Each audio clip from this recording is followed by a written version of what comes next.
The Synergy Archivist position currently is open because Heather Moon is working and those are my quail. Situations like this are going to come up, and I know that we have a mega store somewhere, and I don't want everything linked together in that huge oversight way, you know, or not oversight, overhead. So if there's one of you out there that can look up this Melville guy, I think he goes by Civilian something, I can't remember, but he did this a year ago, about a year and a half ago, and I called him out then using different papers, including nano work. But this time we're going to try to be short and sweet about it, just like the last time. So this Clathrin stuff, Clathrin is a protein that facilitates endocytosis. And I should have pulled that one too. What is endocytosis?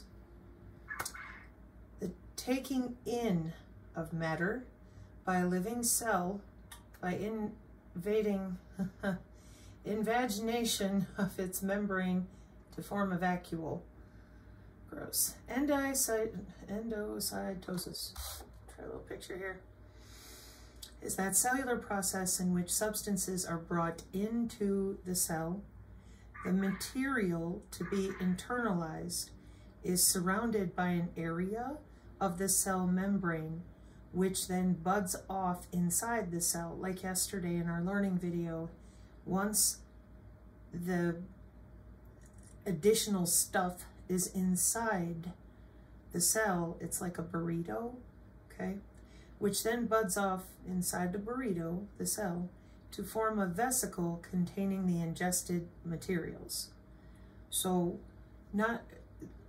try not to be confused, because this is how they are grifting people, not just this guy, but a lot of people, okay?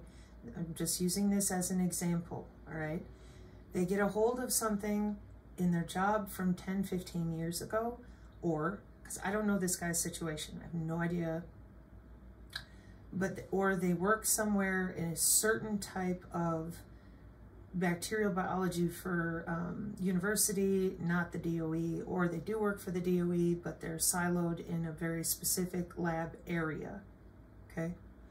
CBRN library access, the DoD and the DOE both share a bunch of it, but TSSCI clearance style, meaning Dietrich, etc., you need to go read up in your own files. You don't get access to that kind of stuff willy-nilly or at all, or it wouldn't be secure, and then hackers could set off massive problems. I thought that would be common sense, but apparently people are confused, okay? So this Clathrin stuff, Clathrin is a protein like I went over yesterday, and this endocytosis being the cellular process in which the substances are brought into your cells. And you're thinking, well, I don't want that in my cell, right? But they're going to force it in. And then there's the electroporation by transfection that we've talked about, in which we electrocute the cell just a little. Electroporation, the use of high voltage electric shocks to introduce DNA into cells. Okay. Molecular biology, gene regulation, gene expression. You see this here? Transcription and translation. Ugh, I hate this stuff. Don't say that. I can get through this stuff more easily. What is a transcriptome? Okay, so now we're into transcriptomes. You're like, Sabrina, what are you showing us? Well, I know, folks, like I said, I can't stand this stuff, but because of the routing involved, I do understand the HOW, like an overlay, like for the networking side, they're like, it has to go into the cell at this timing and then report back to this database. That's my side, okay? So then I look over here and I'm like, genomics, metagenomics, proteomics. Okay, so there's your proteins. Metagenomics is everybody's genomics, and then your little narrowed down, and then it goes down from there with phylology. I think that's what that's called. Epigenomics is your environmental genomics, so not necessarily under your skin, but all around. And metalomics. Oh, metalonomics. Hang on, let me double check, because like we don't have enough acronyms. Oh, metabolomics, like the melanoblonics, yeah. Oh, that is weird. What is the study of genetic material from a collection of organisms, usually microbes? Sort of metagenomics. Yeah, no, metabolomics. Hang on. So I'm thinking metabolomics. Maybe it's a spelling error. I bet it is. Metabolomics,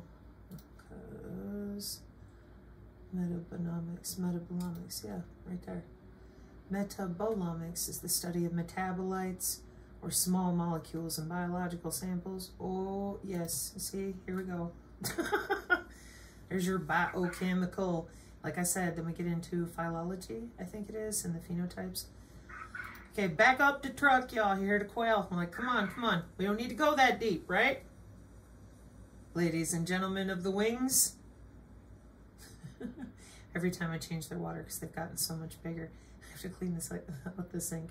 All right, so we take a transcriptome inside of transcriptomics right here to change out the RNA. Because as we watched yesterday, the DNA and the genomics with it, changing out your endocrine system, your hormones, small molecules, biofluids, metabolism, metabolites, to effectively create different proteins, which we can also manipulate with sound, pressure, heat, and light in the air molecules around you. mRNA, we're going to take a transcript of what we're changing because we run it on a computer model once we get this far. That's why the biosensors are made out of your own DNA and tissue, because they're logging in and out of you. And then we're at the level of the genome. Whoa. Don't make me get the other mirror out here. Good Lord. So that's why they're all listed there, because there's a ton of them. So let me pull, did I grab that one? No. Transcriptomics. What are transcriptomics? The study of transcriptomes and their functions. Transcriptomics technologies are the techniques used to study an organism's transcriptome, the sum of all its RNA transcripts. Like I told you, what is an RNA transcript? Because we needed that. An RNA transcript is a single-stranded RNA molecule produced during the process of transcription, where the genetic information from your DNA sequence is copied. So, you know, we've hacked into the bioelectric code of the body's biological computing in the morphogenetic fields of our phasia, the electricity of our muscles that are powered by our electrical heart.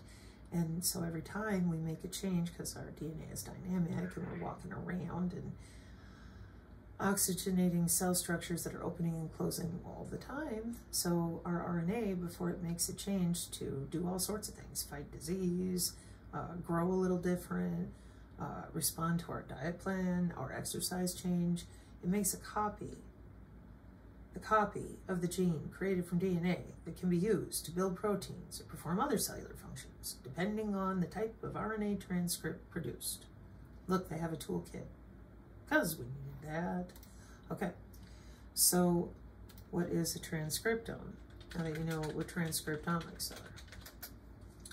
The transcriptome is the complete set of RNA molecules in a cell or a tissue at a given time. It includes messenger RNA, mRNA, which codes for proteins, as well as non-coding RNA, okay? So when they tell you that they have all these mRNA technologies, this is precision AI healthcare. We upgrade and update out there. That's why the last time I went after this guy, I used NanoWorks, because I'm like, what are you even talking about? Clathrin is old, and it's just one protein. So today, as you can see, in case you didn't see the date, it's August 2009.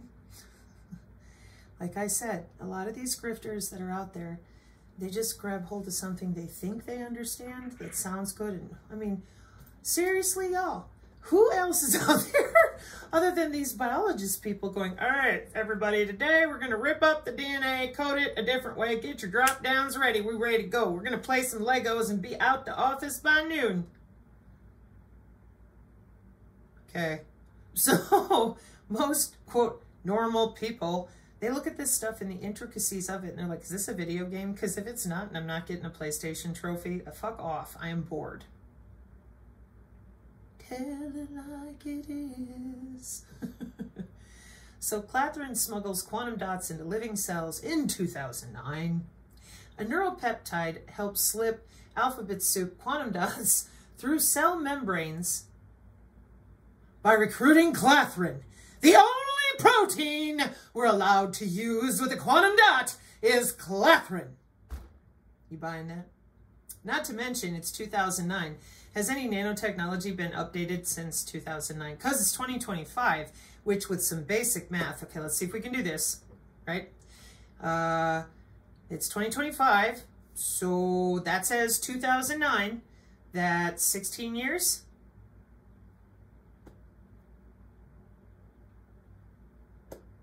And we haven't updated the quantum dots, the nanotechnology, since in 16 years? Is that what we're being asked to believe? Okay, we're just getting started, because I want to be very clear. This is not about the person who is propagating this. He's not the only one. There are several people that I have found in these little groups. Some of them claim they're from NATO, and that's not a dig on urban cowgirl. I want to be clear about that too. Other groups that I ran into in 2022 and 2023, both, they were just like this. And because I had not spent enough time at Princeton and Berkeley, and even more time with MIT, I was myself taken for a ride at least 3 or 4 times researching on the back end, which pisses me off because then I have to backtrack, unscrew up my brain, and learn a whole new vector. Y'all be judging me about, how does she quickly navigate? Because you lied so hard everywhere. I had to keep backtracking and learn it properly from the ground up. That's how you reverse engineer. You don't have room for bullshit. You can't. Look at all this. Epigenomics, then the proteins, the metagenomics are the whole thing, genomics, metalomics. I mean, and I can't stand biology. Ugh. Really, this is not my thing. So, but I didn't have a choice because you guys were lying so hard, not y'all, but these other people, they're like, this is what it is. And I'm like, dude, that's not what it says in information technology. So I know you're wrong, but I don't know why. So then I found all these other people and they're like, well, making all this money and real nice and quiet. And I'm going, I'm in hell. I feel like Sydney Watson. Welcome to hell. So let's make it a little easier. All right. So here comes Melville again. Yeah, the only protein that facilitates endocytosis is Clathrin. I have a mitigation protocol. Give me your money and I will give you the solution to all. And in the same breath, this is very serious. People are dying. We need to do something. Well, then why are you lying? Tell the truth or something. 2009? And where are we? Like normal, chemical and engineering news, biological chemistry from the American Chemical Society. Okay, so 2009, and you guys always hear me talk about the Mason chick that pissed me off, but she was a Battelle employee on behalf of Mason in Ohio who had tax bugs. And I'll bet you it was you messed with me around that time because I talked to her about this. And she's like, that's when I was forced to learn about the security clearances in more detail. Even though where my family comes from, they're on the front end and the back end and the back hall and the other thing. Anyways, so, but the Mason is measurement for signals intelligence. And I'm like, what is he talking about? And she's like, that stuff is really old. I don't know. But this other group of younger people, they get a hold of somebody who tells them this is the only answer. They chase it down and then they build around that idea because they don't understand how it connects through the wireless. They don't understand the other part of the metagenomics. They don't know about the clearances in our government with the Department of Energy and their databases and libraries. So they hang on it. They build a business on it, a podcast, or something. And I'm seeing this with what Booma keeps talking about too with this Q crap. People built businesses off of fraud. Psychological operations were considered necessary by the military or by some sort of government grouping, NGO people, and they went ahead and paid for that Q stuff, all right? But then once it got rolling, some people couldn't let go. That's their money, honey, okay? In the same way, 2009, back in time. So, peptide coatings can help nanoparticles, plural, slip into cells, a process that may prove useful for in vivo, meaning in place of origin inside the organism, or drug delivery, if scientists can clear up how it works. So, Bijou and friends, and co-workers with Japan's National Institute of Advanced Industrial and Scientific Technology have a better idea after thoroughly studying the insect neuropeptide allotostatin and learning that it helps alphabet soup quantum dots pass through cell membranes by recruiting the only protein that commits endocytosis and luminesces, because quantum dot, there is only one type of nano quantum dot. Okay. All right.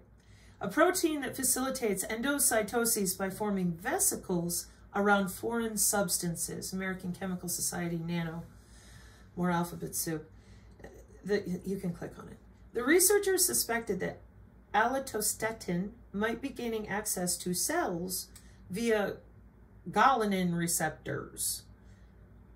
But when they blocked those receptors, it didn't have much influence on the influx of quantum dots.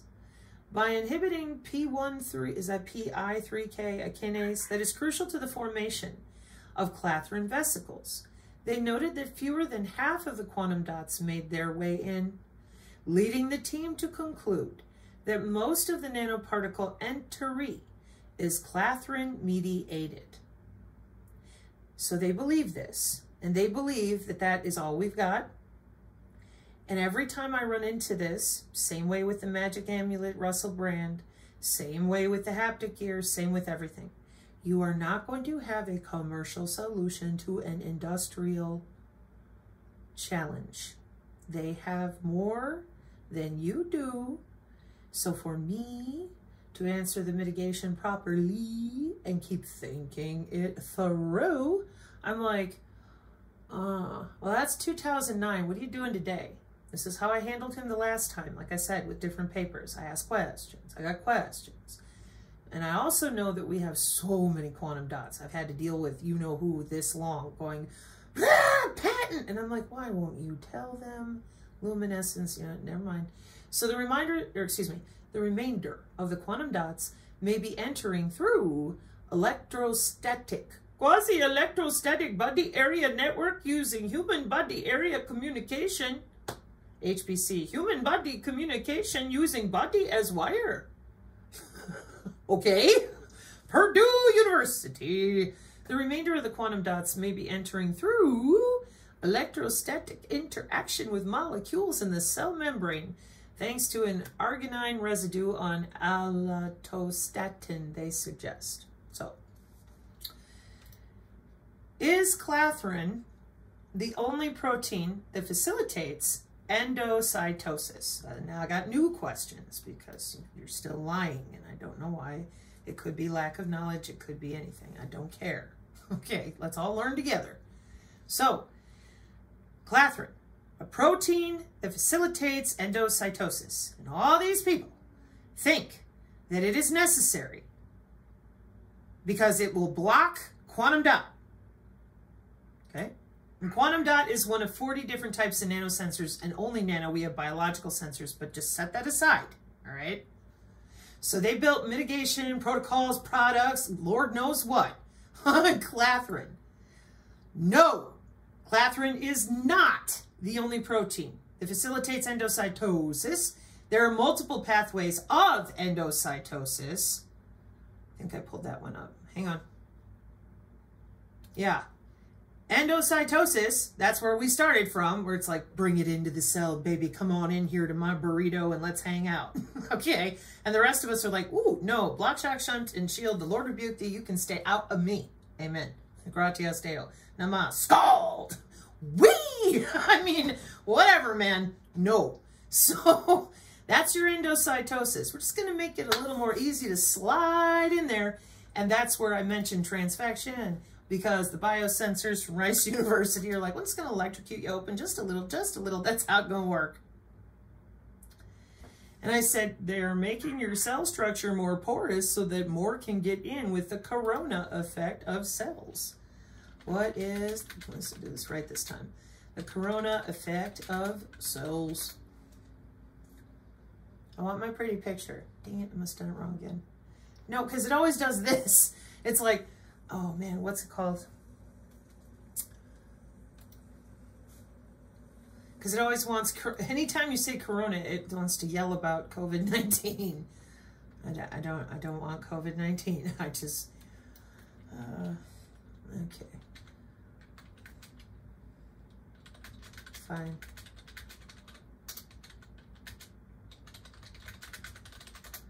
Give me my word. Every time I see endoplasmic reticulum, you know I'm thinking The Sims and the loading screens. The porous opening of cells, particularly, okay, plant leaves, fine. But that's still not the one. What are you called? Okay, well, I'll look it up on my own and come back to you. But if you want to leave it, drop it down below, because I've done it before.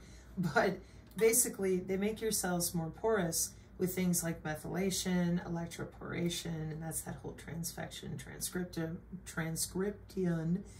and translation to change all your genes in and out with all the different ways that they have taken stock in a database of the sum total of all the messenger RNA molecules expressed from you with all these different things of libraries and databases they do, okay, because they do.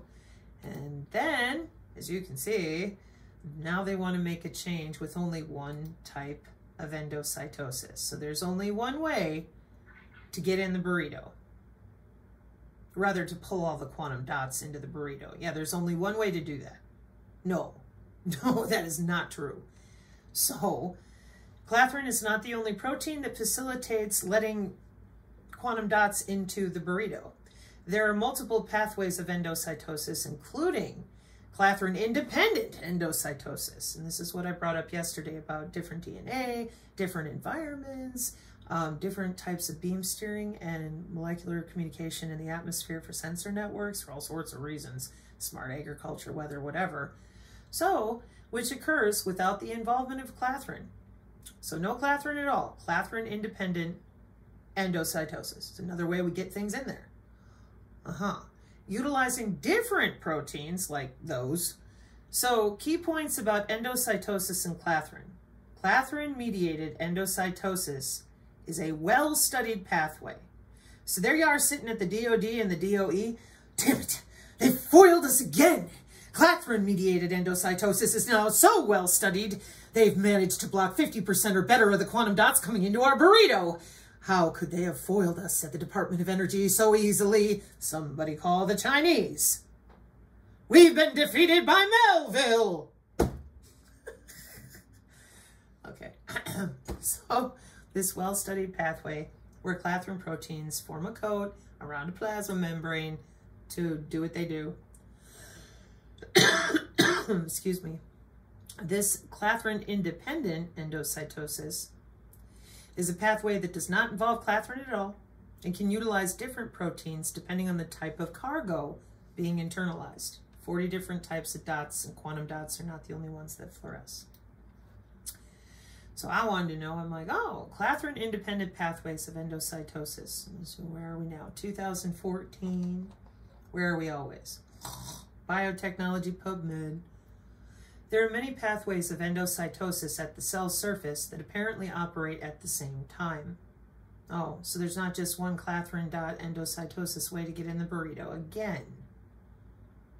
With the advent of new molecular genetic and imaging tools, and understanding of the different ways by which a cell may endocytose cargo, and they're always loading it with their peptides and the different coatings they use for the very specific, DNA-specific region of interest, DNA-specific type of cargo that they want to get in and out of you, okay?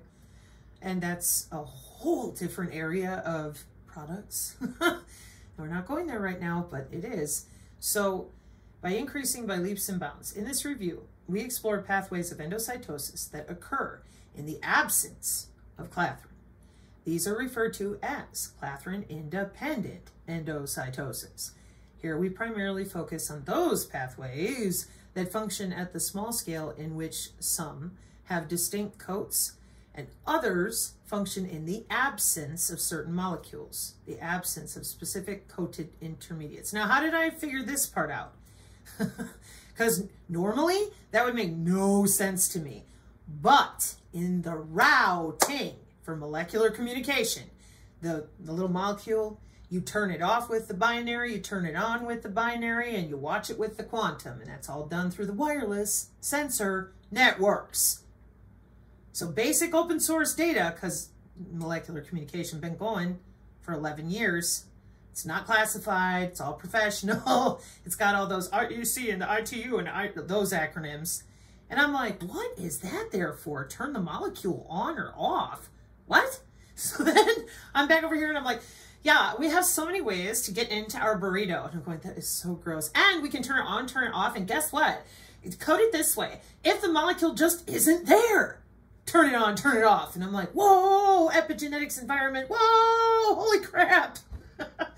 So, seeing all that routing, here y'all come like normal. I have the magic answer. And I'm like, oh, you do not. And everyone else goes, it's too hard. They couldn't have done it. And I'm like, they did it. Like, they got it. And they got it automated. That's a problem on a drop down. But anyways, it's transhumanism, people. It's human 2.0. And we're still like, we have them defeated with our magic haptic gear. No, it's smart textiles. Anyways, so endocytosis is how we're getting into that there burrito.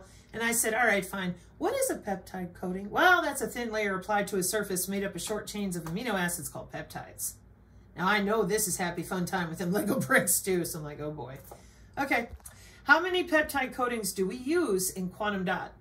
When using quantum dots, typically one peptide coating is applied to the surface, although depending on the application, multiple peptides, yeah, because just like our video with the terahertz, we change that surface all the time.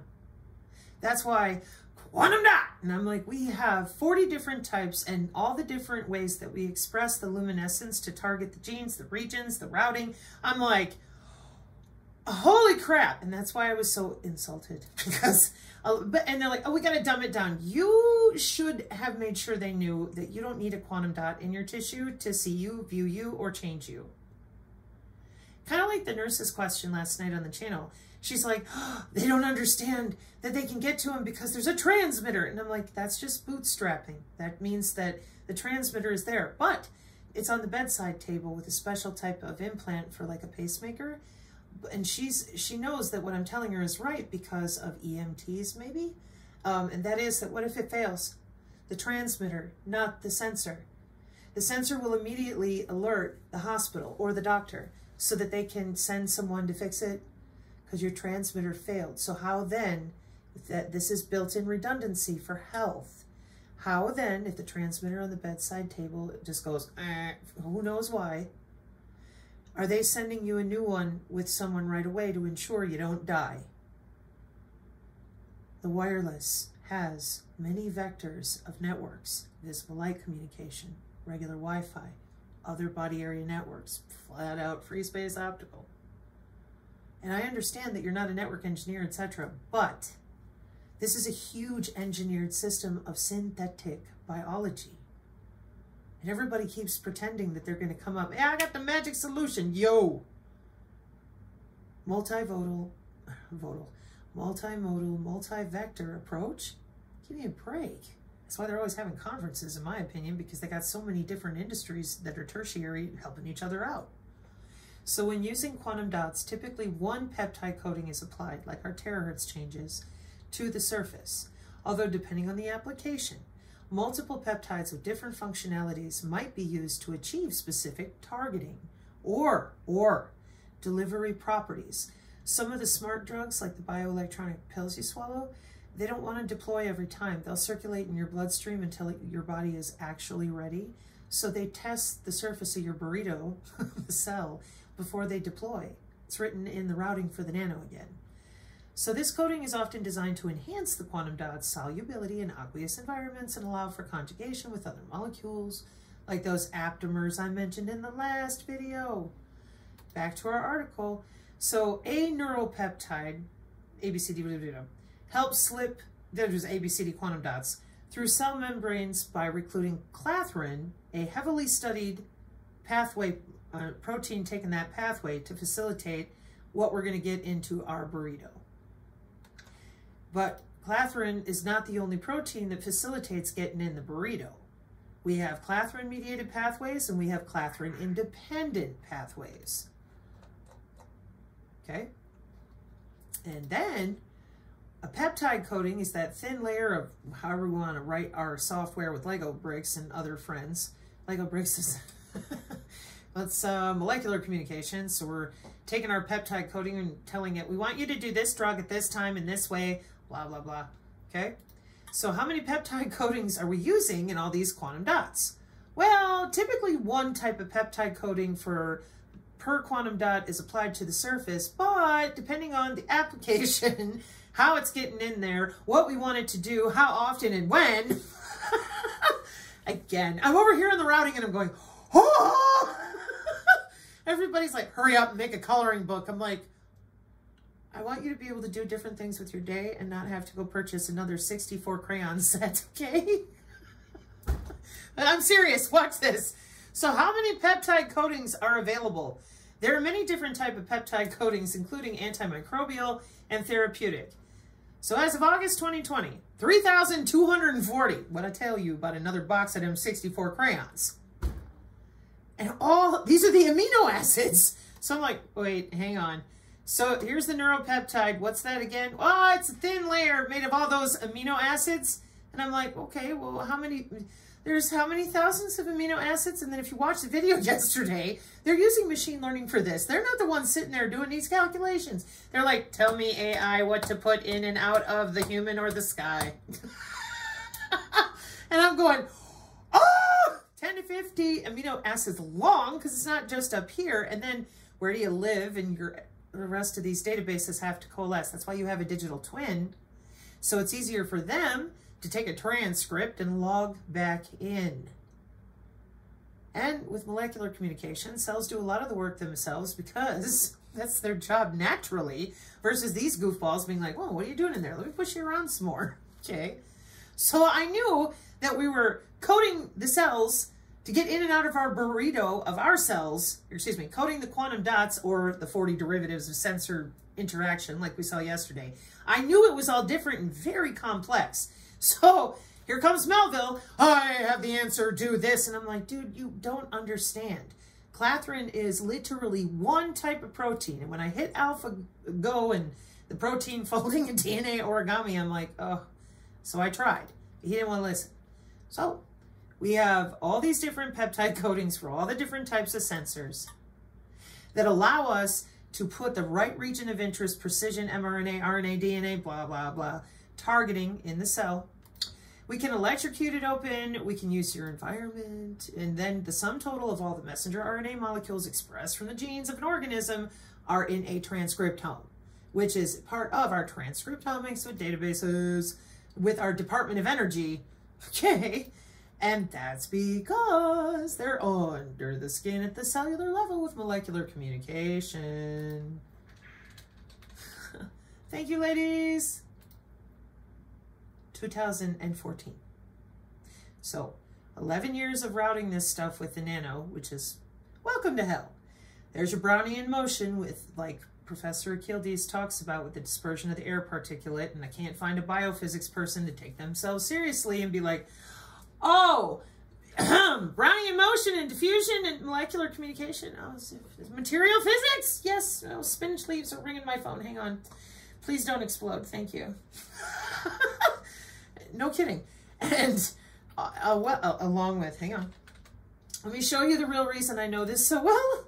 Because the first time I saw this from 2013, a molecular communication system model for wireless drugging. And I'm like, oh, hell to the no. You're going to put something horrible in the atmosphere, people would breathe it. And What would happen if you didn't know your population well enough and somebody was allergic to it? Like, what? Advection diffusion, molecular communication, nano, algorithms, and targeted drug delivery with those time-varying channels. This is what I mean by the way the nano is routed on what? 802.15.4. Under the skin is summer. Watch. See, there's a diagram. And now that I've had to do this, we're going to finish it. There's Pierre Bon. Thank you, Corinne.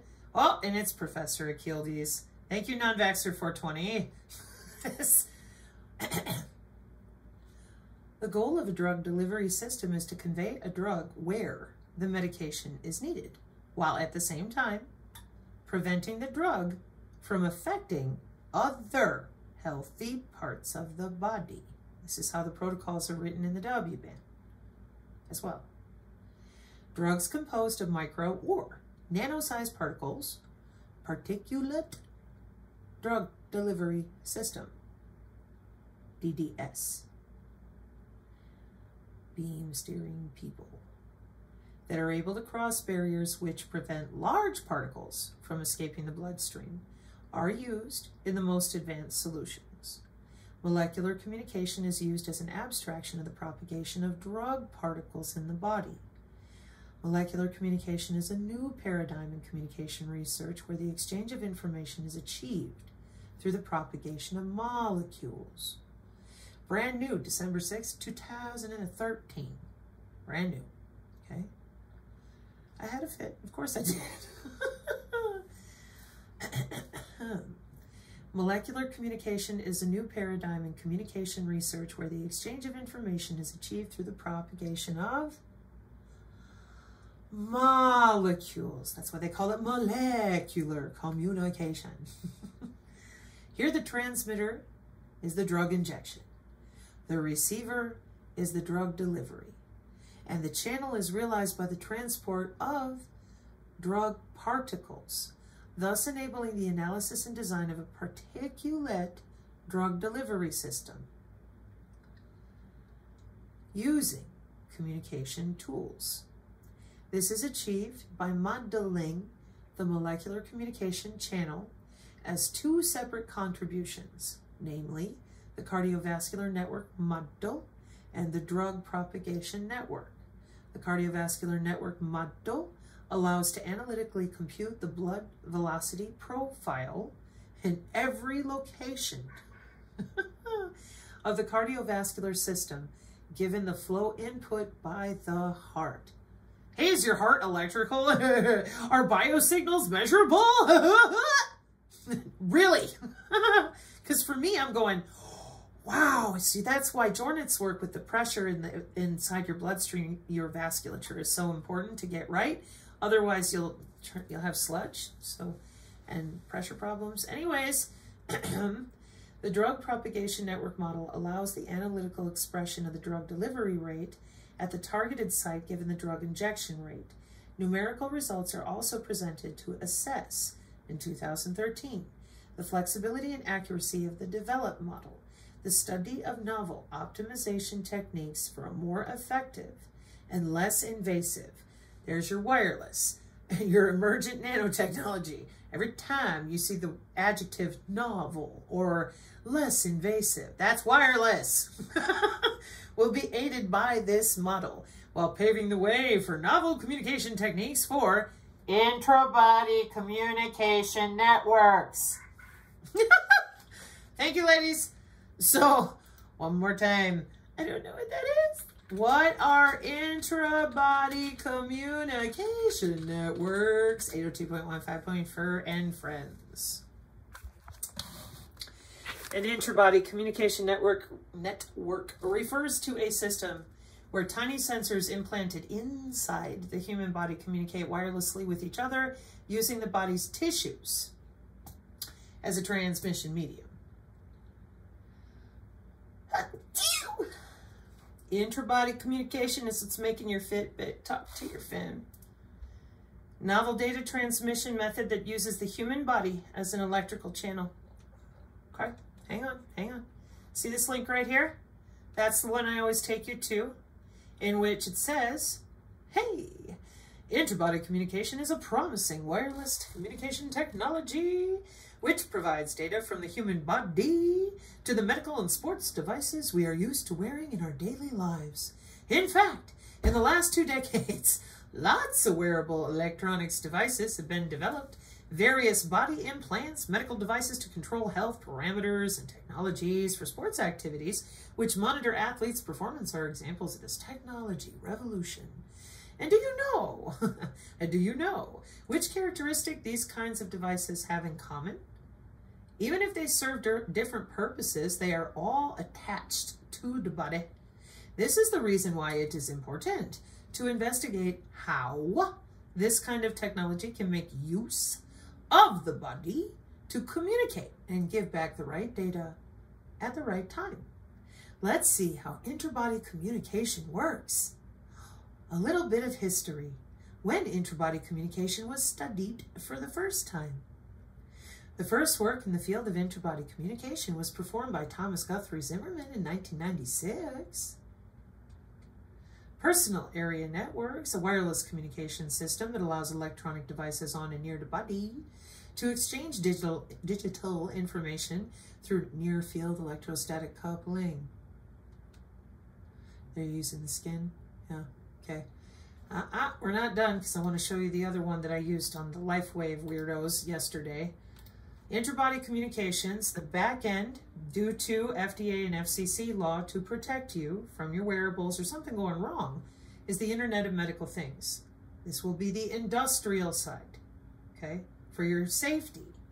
But it does not change the fact that your central nervous system is the backbone, period, with interbody communication. It's right there, okay. IOMT. That you never wanted. We all understand that, but there it is. Since 1995, when they turned off the remote viewers and turned on the body area networks. And then everybody said, remote me harder, Daddy, I need more wearables. So for me, I'm like, what? Heck, you're using air molecules to drug people? Wireless drugging. And then we found it in the second of our college textbooks in our senior homes. And I'm like, whoa, non-invasive my foot, wireless on-demand drug delivery, implantable device for your insulin pumps type of stuff, wirelessly controlled drug delivery, wireless drug patch shows promise as chronic disease something or other, wireless drug delivery devices, and this will be a little bit different. Hang on. I try to show y'all as many of the vectors of approach as I can. So you understand it's an engineered system.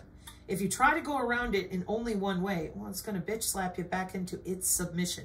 This is very, very biological and biomimetic with binary zeros and ones.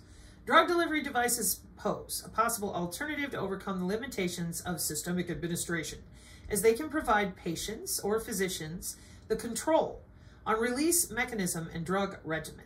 Capsule-shaped devices have been widely used in medical practice for wireless endoscopy and drug absorption rate studies. Drug delivery devices are categorized as, this is an example of your bioelectronic smart pill, okay? Drug delivery devices, or devices like that, are categorized into passive and active systems. Like I said, it has to look around and be like, oh, am I supposed to put that in there right now? Let me check with them nano controllers. Hey, pink nano controller, I'm down here with your green friends, and it looks to me like the burritos are all ready for the opposite of Clathrin with this 33rd quantum expression on the, let me see the RNA tape. Yeah, you were here before, okay, or no, you weren't, etc. And all the different molecular communication ways. There's a cartoon out there somewhere, I'm sure, with the receptors and the ligands of who answers the burrito phone and who doesn't. For example, now I'm accepting that from you because your RNA transcript says, no, get out of here. And so I ain't taking any rice into my burrito. Just enchilada sauce, chicken, and a cheese and onions. The rest of you can get away from me. Welcome to molecular biology.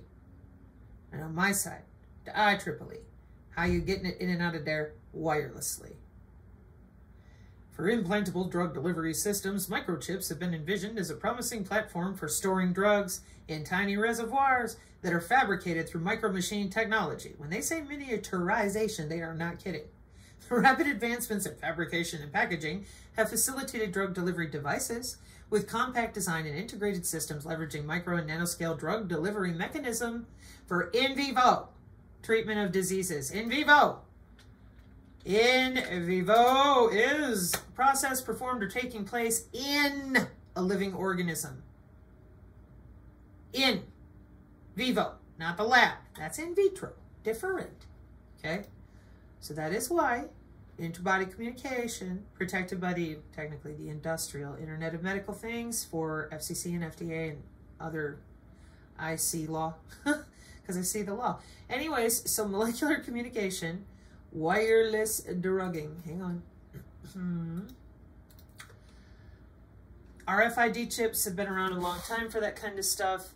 Patches deliver drugs wirelessly. Chapel Hill, could you just find a new vocation? Anyways. Drugs go wireless. In 2016, Nature Biotechnology, electronic drugs and delivery systems are reaching the market in 2016, giving drug developers and healthcare providers a way to improve patient compliance, which is why they were testing it in the senior homes with the ultra-wideband. Again, the rest of us going, you're breathing in the air and being drugged. This is so dangerous. So normally, I take you to this article, Nature Electronics 2021. Wireless on-demand drug delivery systems exploit acoustic waves, electric fields, magnetic fields, and electromagnetic radiation, just like our electronic warfare systems of 60 years paid for by our own nation. Yes, to trigger drug carriers, though. This is wireless on-demand drug delivery. And so me being me, I'm like, how you doing that? And it said intra-body area network. And I'm like, you mean the 802.15.4? Yes. Watch. What is the IEEE standard for the intra-body area network? Okay, well, that's the band, so it gets to the right body. And human body communication running through the band. But, yeah, there's a working group here.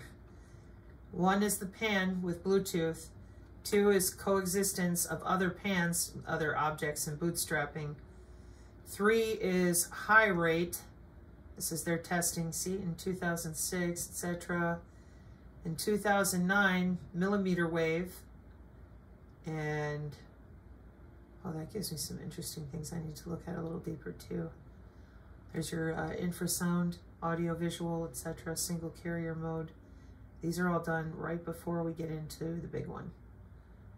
2003, like I said, your biosensors were standardized right in between these two. And that's your 802.15.4 low rate because it's under the skin. Takes it longer to get in. Wireless heart, thread software.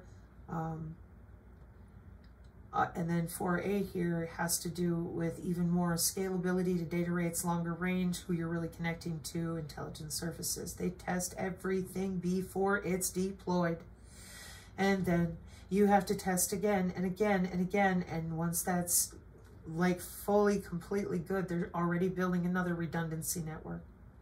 So when you look over here on the side at the 802.15 working group, right? That's the band itself. And then you get into all the millimeter wave high rate terahertz as well. And then the inside the body, the 3 main ones that I have talked about are right here. Because once they hit 0.6, that's your body. 0.5 is the mesh networking of those air molecules on crack around your head. And those air molecules land on your skin and get in. And then they talk to each other like teenagers. And they start going deeper. That's on towards terahertz aware with bioelectronics and haptic gear as well. Welcome to hell. So anyways, they're going, that's why 802.15.4 And everything underneath it is your terahertz millimeter wave that in electronic warfare they know very well is tethered to the intracardiac networks. Long time. Let me scroll back up for you. Let me sure I'm reading that right, because this is 2000s. That's not a year. That's, oh, maybe it is. Yeah, okay, correction. That is what it is. All right. So yeah, 2003 for your low rate pan. And then you'll notice though that the alternative, this is what Achilles was talking about in his presentation, that they had to change out the MAC IDs for it in the electromagnetic specialized MAC writing they used to do in the 80s and 90s is right here. This is why. Because they were using a lot more visible light communication, etc. So in 2007, specifying additional physical layers, you gonna tell it? Yeah. Ultra-wideband pulse radio, chirp spread spectrum, and continuous pulsed ultra-wideband for precision, high precision ranging. Okay? And this is what I meant by the biosensors being deployed since 2005, because this one here, they had just gotten started and then they really ironed it out. It's easy peasy. That's where your MAC IDs are coming from too. BLE is 802.15.1, way at the top. So while looking through all the routing, and oh my gosh, then that one lady came in and she's like, Sabrina, 802.15.8, and I'm going, oh my word. Because that's your peer aware position, navigation, and timing. Aware position, navigation, and timing. Drop that location. Optimize for peer-to-peer and infrastructure-less communication with fully distributed coordination operating in bands below 11 gigahertz. Key management protocol 802.15.9, layer 2 routing. So I come from the computer routing world at a very right in the transition of dial-up to cable modem, and that's what I studied for. Even though I missed my test, I studied my ass off. So for me, there's a bunch of bedrock here that I have, because I had to know how to bring us from dial-up, the old copper networks in the country with Microsoft and Novell NetWare, and get us going during Windows 3.11 for work groups, all your old NT4. I was working in 98, 99, all through 2003, 2004. So I get it, because they've already went into, when I went to the North American Operators Guild, the visible light communication, dark fiber, all that kind of stuff. Like I said, FPGA. Of course, it's 802.15.13. Tori, stop laughing at me if you ever see this. My focus is so much on trying to help people understand. Whatever. So, not only do we have so many different ways to get it in you. That's what I got stuck reading about. That's why I had such a fit. Because I'm like, whoa. You mean to tell me that you took the same system of electromagnetic warfare, which you still don't admit to, except in your financial portfolio, microwave, millimeter wave, terahertz, optical, is that real? And all the coupling on the Disney Channel. And I'm like, yeah, that says wireless drug delivery. What are you doing? And then I found all of the testing from Achilles forward with the metamaterials echoing with all the strontium, brontium, and steerable, beam steerable, smart dust that goes all the way back to the quartz program in Vietnam with the same databases following what the chemicals they were putting into soldiers and dragging it on down the line for their smart city initiatives.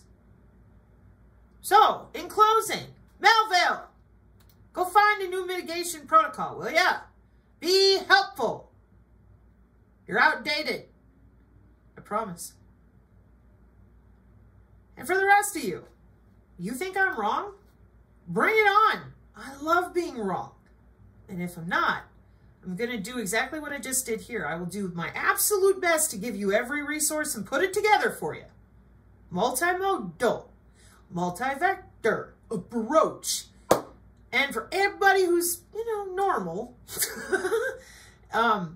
Dr. David Hughes' Omniwar, is the book or the presentation with that Lissa Johnson lady, etc. He does a really good job at explaining to you in a different way with more generic terms that'll probably be easier for you to comprehend and really make it make sense in your physical world. Dr. David Hughes, Omnivore. I will drop a link to his Substack here so you guys can go take a look at him, okay? But it's the exact same thing on the scalar, because he's talking about the food supply and economy as well as our vector of things. We're just one. And on my side of things, once you get into my vector, here we go again. We're just going to electrocute you. We're just going to perturbate you. We're just going to shove you around. We're just going to put some magnets in you. We're just... Can you leave me the hell alone and stay out of my house? No, see, it's national security. To be under my skin, worst national security ever. What are we doing? But it is the new warfare with all these sensor systems for 60 years already. And I don't know anybody who's going, I'm going to give up my wireless earbuds, my Fitbit, my Oura Ring, and my phone. And I'm going to live under by the river and they can't get me. Yes, they can. We have mesh networking and we're using your own molecules and your own DNA. You are a node on the network due to your biology, not any technology that you can wear or take off.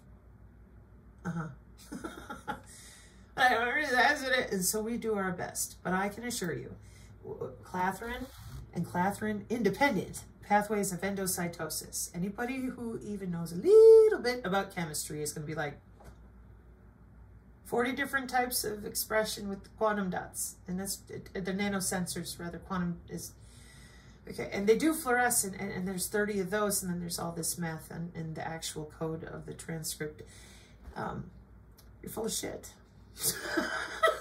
Okay. And now we've all learned different ideas, maybe different things to look for, and we've made lemonade. So Mark 5:36, amen, and I hope this helps everybody come together right now. Clathrin, independent pathway of endocytosis lead. Dun, dun, dun, dun. Mark 5:36, amen.